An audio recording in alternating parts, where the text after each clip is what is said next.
नमस्कार, आप देख रहे हैं एचआर न्यूज। मैं मोहनलाल और आज हम जिस मुद्दे पे बात करने जा रहे हैं वो बहुत बड़ा मुद्दा है, लोगों की आस्था से जुड़ा हुआ मुद्दा है और मुद्दा है राम जन्म भूमि को लेकर के। जो राम जन्म भूमि ट्रस्ट है उस पर यानी कि आरोप लगे हैं जमीन खरीद घोटाले के, तो उस पर हम आज चर्चा करेंगे। और चर्चा करने के लिए हमारे साथ हैं एडवोकेट नरेश चौहान जी हैं, जो राजनीति के पूरे जानकार हैं, लगातार आप हमारे पैनल पे देखते रहे हैं। साथ में है वरिष्ठ पत्रकार महावीर सिंह निनानिया जी, उनसे भी हम बात करेंगे क्योंकि उन्होंने काफी पत्रकारिता की है। साथ में आपको बता दें नरेश चौहान जी ने भी काफी पत्रकारिता की है, तो क्या उन्होंने अपने इस दौर में कभी देखा है कि एक मंदिर जो ट्रस्ट है जो जमीन खरीदता है उसमें भी घोटाला होता है। सबसे पहले चौहान साहब आपके पास आऊंगा, जो ट्रस्ट पर जमीन घोटाले के आरोप लगे हैं उस पर क्या प्रतिक्रिया आपकी? क्या लगता है आस्था के नाम पे खिलवाड़ हो रहा है लोगों की? लोग चंदा दे रहे हैं मंदिर बनाने के लिए, एक एक पैसा, और फिर उसमें भी खिलवाड़, तो क्या विश्वास किया जाए? और लाल जी, सबसे पहले तो आपको बहुत बहुत बधाई, आपके चैनल को जो अयोध्या और देश के मुद्दे को इस दूर दराज रेवाड़ी शहर में आपने उठाया, पहल की, क्योंकि ये कोई छोटा मोटा मुद्दा नहीं है। ये हजारों हजारों लाखों करोड़ों साल पुराना रामायण के टाइम की बात और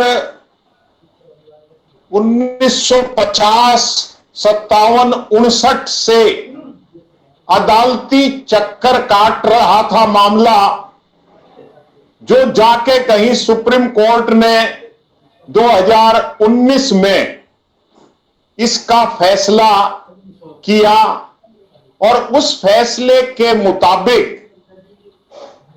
एक कंक्लूडिंग लाइन, जिसको निष्कर्ष कहते हैं, कोर्ट ने भारत सरकार को एक निर्देश दिया कि आप यहां कोई व्यवस्था, उन्होंने ट्रस्ट बनाने की बात नहीं, उन्होंने कहा कि कोई आप व्यवस्था बनाएं जिससे यह मंदिर बन सके, और वो एक टाइम फ्रेम दिया सुप्रीम कोर्ट के उस फैसले में। उस फैसले के तहत मोहनलाल जी जाके कहीं फरवरी में गृह मंत्रालय में 2020 फरवरी में गृह मंत्रालय ने ये राम जन्म भूमि तीर्थ ट्रस्ट की एक स्थापना कर दी और उसमें 15 ट्रस्टीज भी हाथों हाथ अपॉइंट कर दिए, और उन 15 ट्रस्टीज में एक ट्रस्टी महोदय उनको अयोध्या राजशाही परिवार का प्रतिनिधि बना के भी शामिल कर लिया। तो ये कहीं ना कहीं एक लीगल एस्पेक्ट में, एक वकील होने के नाते, तो मैं आपको एक कानूनी प्रोसेस से इसकी जानकारी दर्शकों के लिए भी और अथॉरिटीज के लिए भी मैं साझा कर रहा हूं। राम जी सूर्यवंशी क्षत्रिय कुल के, हम नहीं कह रहे, ये सुप्रीम कोर्ट के 1000 से भी ज्यादा पृष्ठों के उस जजमेंट में ये बातें आई हैं। लेकिन दुर्भाग्य से मोहनलाल जी, उन राम वंशजों के सूर्यवंशी क्षत्रियों के प्रतिनिधित्व को उस ट्रस्ट में शामिल ही नहीं किया गया। तो जो ट्रस्टियों के नाम सामने आए और उसमें एक गैर सूर्यवंशी, उसको अयोध्या राजशाही परिवार से प्रतिनिधित्व दिखाया गया तो मैंने एक आरटीआई लगाई होम मिनिस्ट्री को कि आप हमें यह बताएं कि ये जो 15 ट्रस्टीज आपने बनाए हैं ये किसकी रिकमेंडेशन पर बनाए और इनको बनाने का क्या क्राइटेरिया।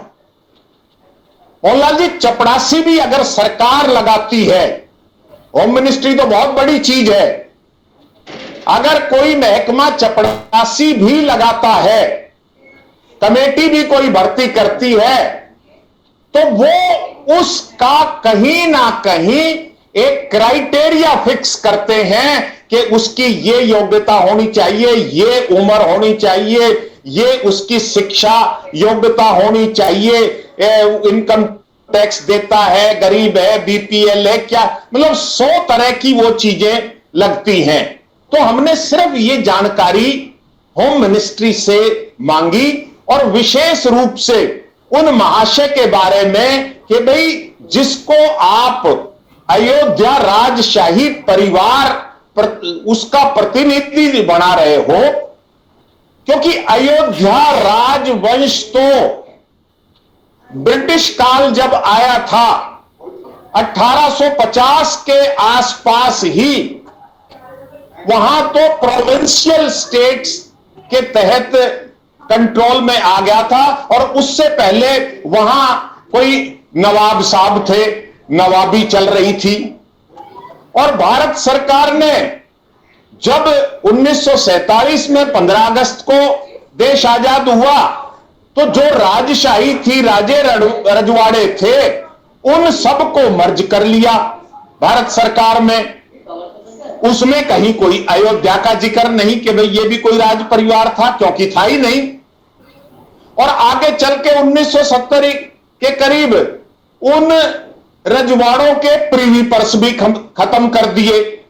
तो जब आपने राजशाही रजवाड़े वो सब खत्म कर दिए तो ये अयोध्या तीर्थ ट्रस्ट में तुम्हें कैसे राजशाही अयोध्या परिवार का प्रतिनिधि बनाने की सुध आई। कुल मिलाके मेरी आरटीआई फर्स्ट स्टेज पर उन्होंने नामंजूर कर दी, ये कह के कि अगर हम ये बात बताएंगे कि किसकी रिकमेंडेशन पर और किस क्राइटेरिया से लगाए गए हैं तो बताने वाले सोर्स का या जिसने भी यो किया है उनको सुरक्षा का, जान माल का खतरा है। अब हमें नहीं लग रहा कि भाई ये कानूनन ये बात बताने में कहां किसकी जान माल को खतरा होगा, होम मिनिस्ट्री की जान माल को खतरा होगा या प्राइम मिनिस्टर की जान माल को खतरा होगा या किसकी रिकमेंडेशन पे ये आपने आदमी रिकमेंड करके और ये अपॉइंट कर दिए।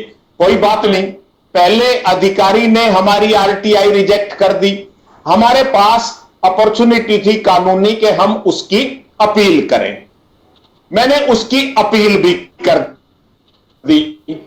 अब दुर्भाग्य से कि कोरोना काल चल रहा है तो जैसी दफ्तरों की हाजिरी है, जैसी कार्यप्रणाली है, हमारी फर्स्ट अपील भी उन्हीं लाइनों पर खारिज कर दी गई कि जी सुरक्षा कारणों से हम ये जानकारी आपको नहीं दे सकते। जबकि उसी प्रोविजन में, जिस प्रोविजन के तहत इन्होंने वो जानकारी देने से मना किया है, उसके प्रोविजो में यह लिखा हुआ है कि आप ऐसी कोई जानकारी देने से मना नहीं कर सकते जो विधानसभा के या लोकसभा के पट पर न रखी जा सकती हो अगर कोई सदस्य पूछ ले तो। अब ये मैं दुर्भाग्य ही कहूंगा कि ना तो कोई विधानसभाओं का सत्र हो रहा, ना लोकसभा का सत्र हो रहा इस कोरोना काल में, तो कोई इंडिपेंडेंट मेंबर, कोई पार्टी का सदस्य, वो भी ये जानकारी संसद के पटल पर, विधानसभा के पटल पर पूछ सकता है कि भाई आपने ये ट्रस्टीज बना दिए किसकी रिकमेंडेशन पर, और वो तो अभी विस्तार होगा ना, अभी जैसे बात हो रही है कि भी सत्र चलेगा, विस्तार होगा, उसमें कोई जिक्र कर दे कोई सांसद, कोई मांग ले। तो इसलिए मैं कह रहा हूं कि वो मेरी जो खारिज की है वो भी गलत की है कि भाई ऐसा वो कर ही नहीं सकते, पर क्योंकि भाई हाकिम ने जो कर दिया वो सही है। अब मैंने मोहनलाल जी फाइनल, अब मेरे को अपॉर्चुनिटी है कि मैं फाइनल अपील कर सकता हूं, लास्ट जो अपील अथॉरिटी है, उसके बाद मैं कोर्ट में भी जाऊंगा। तो वो फाइनल अथॉरिटी का अभी मेरे पास कोई, क्योंकि उनकी कोई प्रोसीडिंग ही नहीं हुई, वो जवाब नहीं आया। लेकिन अब जो मुद्दे हैं ना, वो तो हम जमीन के मुद्दे पे बात मोहनलाल जी मैंने इसीलिए मोहनलाल जी मैं आपको उसी पृष्ठभूमि की जानकारी दे रहा हूं कि मैं शुरू से इस मामले से जुड़ा हुआ हूं, मेरा कोई राजनीतिक इंटरेस्ट नहीं, जनहित में मैंने ये मांगी थी, और वो इसीलिए मांगी थी कि इसमें कोई भूखा नंगा ऐरा गहरा तो तुमने भावावेश में आके गलती से कहीं ना कहीं कोई शामिल तो नहीं कर दिया, और वो बात अब कागजों में साबित हो रही है कि एक कोई अनिल मिश्रा जो ट्रस्टी बनाए गए हैं, कौन है, क्या उनकी पृष्ठभूमि है, उन्होंने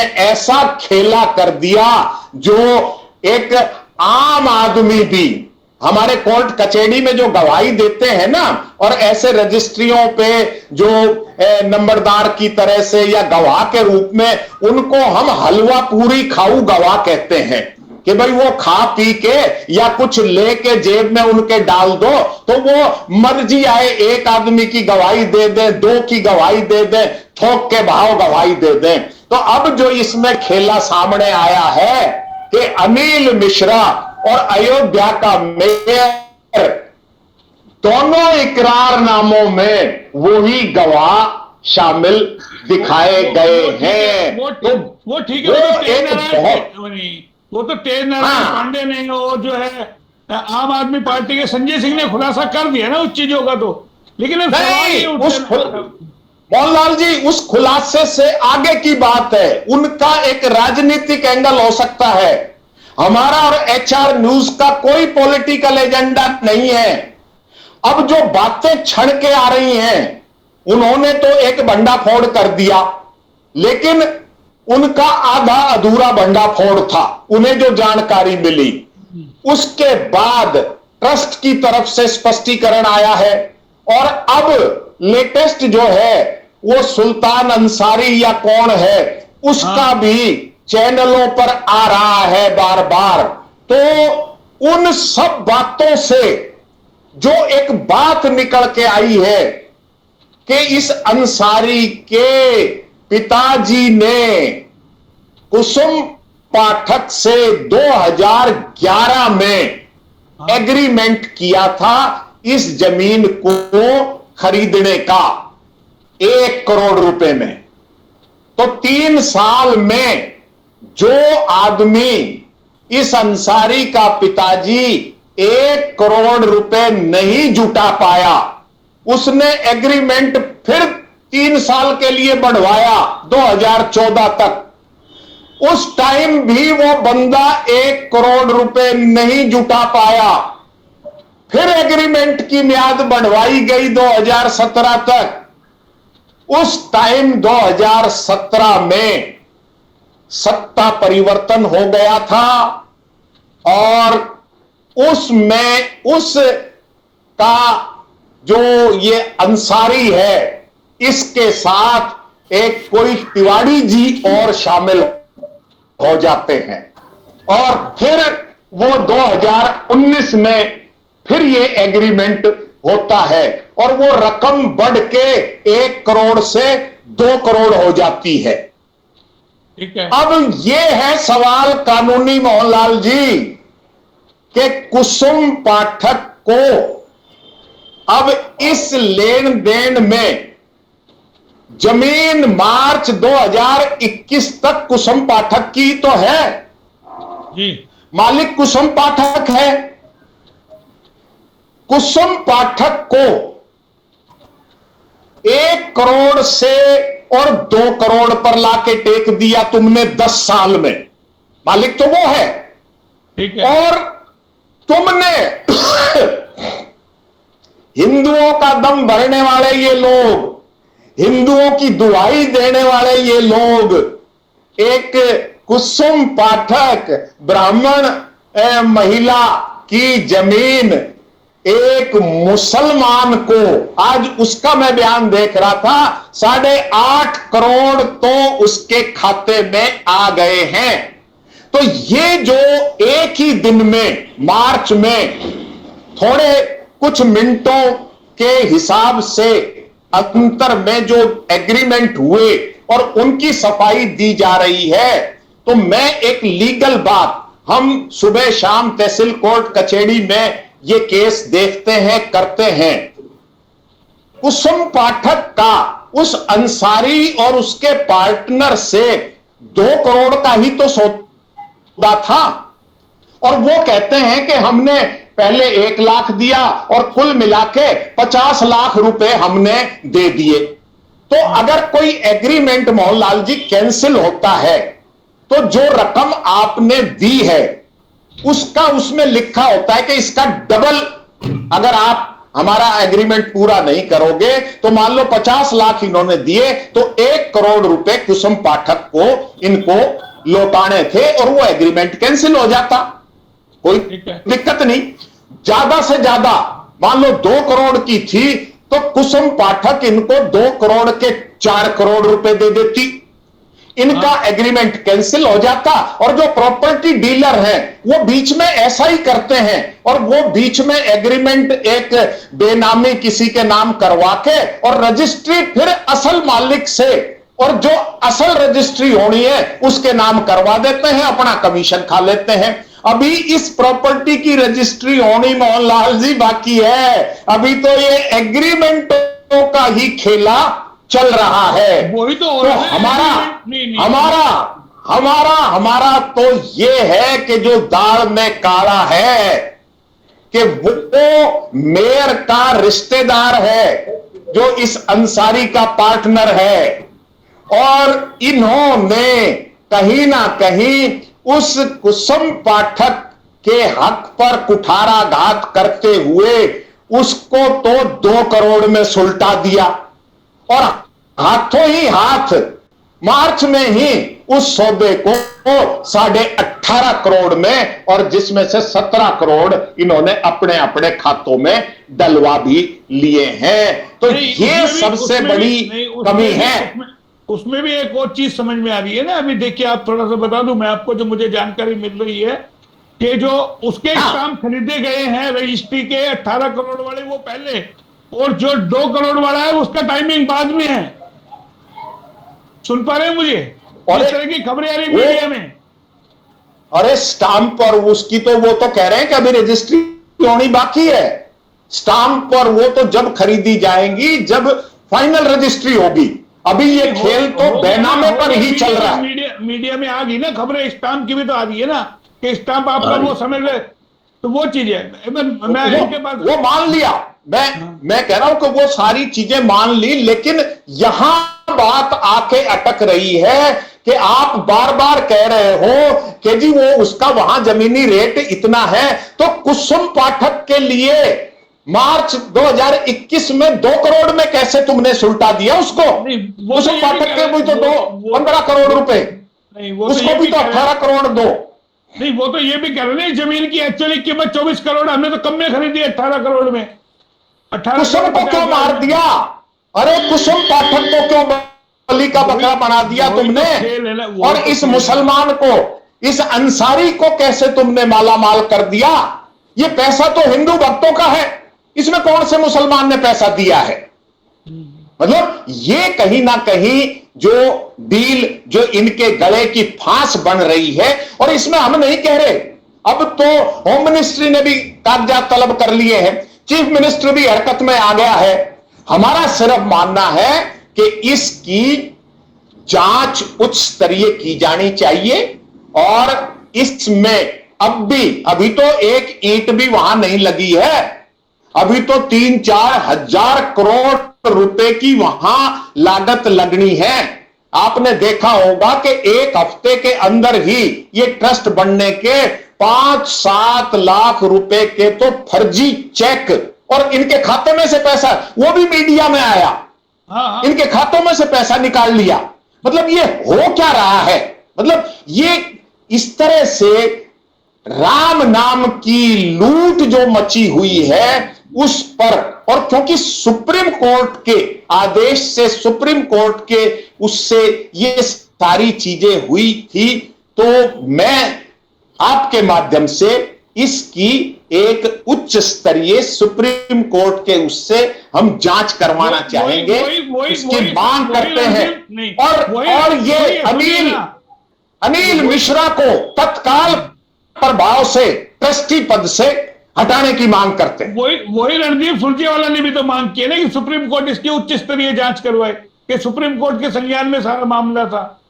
वही बात मोहनलाल जी, हम कह रहे कि हमारी आज की डिबेट पॉलिटिकल पार्टी से हटके एक जनहित की डिबेट है। कांग्रेस क्या कह रही है, बीजेपी क्या कह रही है, हमें कोई लेना देना नहीं। हमें आम नागरिक की हैसियत से, आम भक्ति की हैसियत, और मैं तो मोहनलाल जी इससे भी बढ़ के, भाई मैं सूर्यवंशी कुल से हूं, मैं तो अपने कुल की मर्यादा के नाते भी इस बात को उठा रहा हूं और उठाऊंगा। तो योगी जी को संदेश दे रहे हैं आप सीधा सीधा? योगी जी को भी, मोदी जी को भी। अच्छा, ठीक है। वरिष्ठ पत्रकार हमारे साथ हैं, महावीर सिंह निनालिया जी, सुन पा रहे हैं? हाँ, सुन पा रहा हूँ। आपने जितने समय पत्रकारिता की राम मंदिर को लेकर करी, और अब जब राम मंदिर बनने की बारी आई तो राम के नाम पर लूट, ये क्या तरीके से देखते हैं? सुन लिया आपने पूरे चौहान साहब को विस्तार के साथ पूरा खुलासा कर दिया। देखिए मोहनलाल जी, चौहान साहब एक बड़े विद्वान और राजनीति और मतलब उनके एक धार्मिक जानकारी इनको है। इन्होंने ऐतिहासिक बातें बताई है, बहुत अच्छी बात बताई है। और आखिर में कहा कि राम नाम की लूट, ये सच्चाई है, ये राम नाम की लूट है। जैसे राम का नाम बोलो, कहीं भी कुछ घपला करो, कहीं कहीं बलात्कार करो गरीबों के साथ, कहीं अत्याचार करो, कहीं कुछ भी करो, बोले ये सब छूट है। अब जैसे आप बता रहे हैं टेस्ट में क्या घपला हुआ है, चौहान साहब ने बताया। अब टेस्ट में बताओ, टेस्ट कार्य बेचारे वो जो है अधिकारी है, उनको ये है कि हम अगर आरटीआई का वो दे दिया, हमें आरटीआई दे दी उन्होंने, भाई क्या मामला, तो हमें खतरा है। अब देखिए, अब श्री राम प्रभु राम के नाम से कितना बड़ा एक भय दिखाया जा रहा है। तो मैं तो कहता हूँ ये धार्मिक लोग, ये भगवा व्यक्ति, ये भगवान राम का नाम के मिसयूज कर रहे हैं और राजनीति मिसयूज कर रहे हैं, और बाकायदा ये एक बहुत बड़ा घपला है। और वास्तव में एक बहुत बड़ी उच्च स्तरीय सुप्रीम कोर्ट से इसी जांच होनी चाहिए। अगर सरकार सही है, मोदी सही है, अमित शाह सही है, और योगी सही है, तो तुरंत चौहान साहब वाली बात है, तुरंत इस पे जांच बैठाई जाए और उसकी जांच कराई जाए। तुरंत जवाब लेना चाहिए उन्होंने। आज 3 दिनों ये मामला पूरा देश में फैल रहा है, लेकिन ये चुप है, सरकार चुप है। तो मैं तो कहता हूँ श्री राम के नाम से यहाँ नहीं, इंटरनेशनल लेवल पे तो हमारी हंसी उड़ाई जा रही है ना कि हम जिसको आस्था का केंद्र कहते हैं भगवान राम का, हम मंदिर बनाने के लिए बरसों से लड़ाई लड़ रहे हैं, और जब अब बनने की बारी आई तो हम उसी में लूट खसोट कर रहे हैं। भाई रामचंद्र, सीता पे एक ही तो आरोप लगा था, सीता पे एक ही आरोप लगा था ना, उसी को लेकर के तो राम ने सीता को वनवास में भेज दिया। यहाँ तो अब तमाम लोग लुटेरे हैं, जमीन के नाम पर जो उसका मंदिर बन रहा है उसी के नाम पे उसके जमीनों पे लूट हो रही है। आप बताइए, ऐसे 10-10 मिनट में रेट बढ़ते हैं क्या किसी जमीन के? देखिए मौला जी, मैंने कह दिया श्री राम के नाम से आप कुछ भी करो संभव है, कोई कानून नहीं उनके सामने, कोई नियम नहीं है। और जो टेस्ट ऐसे अपनी मर्जी से बनाया है सरकार ने, टेस्टदारी अपनी मर्जी से बनाए। अब बताओ, वो जो टेस्टदारी वो कह रहा है, अब हमने जो कर दिया, तुम जो करो देखो कितनी तड़ी मार रहा है। देखिए मतलब ये उनको एक सरकार का कहीं सहारा है, कहीं आशीर्वाद है, कहीं श्री राम भगवान की उसको ताकत का इस्तेमाल करें। राम ने ये थोड़ी कहा था मतलब आप ऐसा करो, मेरे नाम का लूट खसोट करो, मेरे नाम का मिसयूज करो, मेरे नाम की हत्या करो, बलात्कार करो, लोगों को बोला अत्याचार भ्रष्टाचार करो, ये राम जी ने नहीं कहा था। तो चौहान साहब ने एक बड़ी ऐतिहासिक बात बताई है, बहुत दर्द भरी स्टोरी अपनी बताई है। बिल्कुल क्षत्रियों का उन्होंने लिया नहीं, और मर्जी आए जो ले लिए, जो मर्जी आए। चौहान साहब सुन पा रहे मेरे को? बिल्कुल सुन रहे हैं। हाँ, मैं वही कह रहा हूं, आपने बिल्कुल सही मोहनलाल जी बिल्कुल सही एक बात कही कि कृष्ण भगवान जो थे वो लीलाधारी थे और भगवान रामचंद्र जो थे वो मर्यादा पुरुषोत्तम थे। आपने जो सीता जी का उदाहरण दिया वो एक मर्यादित राजा का आचरण था। तो अगर राम के नाम पर हम राजनीति करते हैं, हमने राजनीति की है और उसका लाभ उठाया है, तो हमें राम की मर्यादा को ध्यान में रखते हुए कम से कम इस अनिल मिश्रा ट्रस्टी को तुरंत प्रभाव से बर्खास्त कर देना चाहिए। एक उच्च स्तरीय जांच प्रधानमंत्री मोदी जी को, चीफ मिनिस्टर योगी जी वो हालांकि देख रहे हैं, क्यों ये सारा मामला होम मिनिस्ट्री से डायरेक्ट भारत सरकार से इन्वॉल्व है, तो कहीं योगी जी का इसमें लंबा चौड़ा वो दखल नहीं दे रहा। तो जहां थोड़ी सी भी शंका हो, सीता माता ने तो अपने अग्नि में बैठ के अपनी पवित्रता साबित भी कर दी थी, लेकिन फिर भी उनका परित्याग किया रामचंद्र जी ने एक धोबी के आरोप लगाने पर। और यहां तो आरोप क्या, मतलब ये तो सब कुछ एक किस्म से साबित हो रही चीजें हैं जिनका कोई जस्टिफिकेशन ना वो मिश्रा अनिल दे पा रहा है, ना वो मेयर साहब दे पा रहे हैं। तो इसका मतलब इनको पद से हटा के एक जांच बैठानी चाहिए। दो चीज है ना, हाँ मेरा एक सवाल फिर है, आप बार बार कह रहे हैं राजनीति से नहीं लेना देना, लेकिन मैं इसको राजनीति से अवश्य जोड़ूंगा। पिछले दिनों आपको ध्यान होगा जो इस तरीके से जो ट्रस्टी हैं अभी वो बयान दे रहे हैं कि भाई हम तो आरोप झेलते आ रहे हैं, हम तो गांधी जी की हत्या को लेकर के भी आरोप झेलते आ रहे हैं। तो इतना जो हौसला, जिस ठसक से वो बात कर रहे, नहीं लगता ऊपर से पूरी उनको शय है, शरण है भाई, तभी तो आदमी इतना बयान देता है। मोहनलाल जी हमने क्या मांगा है, मोहनलाल जी हमने क्या मांगा आरटीआई में कि किसकी रिकमेंडेशन पर और किस क्राइटेरिया से, अगर मेरे आरटीआई का जवाब आ जाए तो अपने आप पोल खुल जाएगी कि ये ट्रस्टीज, इनकी बैकग्राउंड क्या है। लेकिन राजनीति की मैं उस दिन मैं राजनीति की मोहनलाल जी उस दिन बात कर सकता हूं जिस दिन मेरी ये आरटीआई का जवाब देंगे। नहीं, मैं हवा में कैसे गोली चला दूं? वो ठीक है, लेकिन सवाल ये उठता है ना इसमें राजनीति इसलिए ना कि एक दूसरे की छवि खराब करने के लिए तो नहीं है। पिछले दिनों जिस तरीके से योगी को लेकर के मंथन हुआ, आरएसएस में हुआ, तमाम लोग वहां पहुंचे कि योगी को हटाया जाए, कोई नया मंत्रिमंडल में विस्तार किया जाए, नया लेकर के, और अब यानी कि जो पूरा मामला, क्योंकि राम मंदिर का मामला पूरा केंद्र सरकार के अधीन है, जो ट्रस्ट बनाया गया उसको केंद्र सरकार देख रही है। सुप्रीम कोर्ट, हाँ मैं वही पूछ रहा हूँ, सुप्रीम कोर्ट भी और केंद्र सरकार भी, मैं तो ये कह रहा हूं, तो मैं वही पूछ रहा हूं कहीं एक नया खेला तो नहीं हो रहा आपस में इनकी गुटबाजी में, भाई जनता का दिमाग हटाया जाए। पहले यूपी से जनता का दिमाग लगा होता।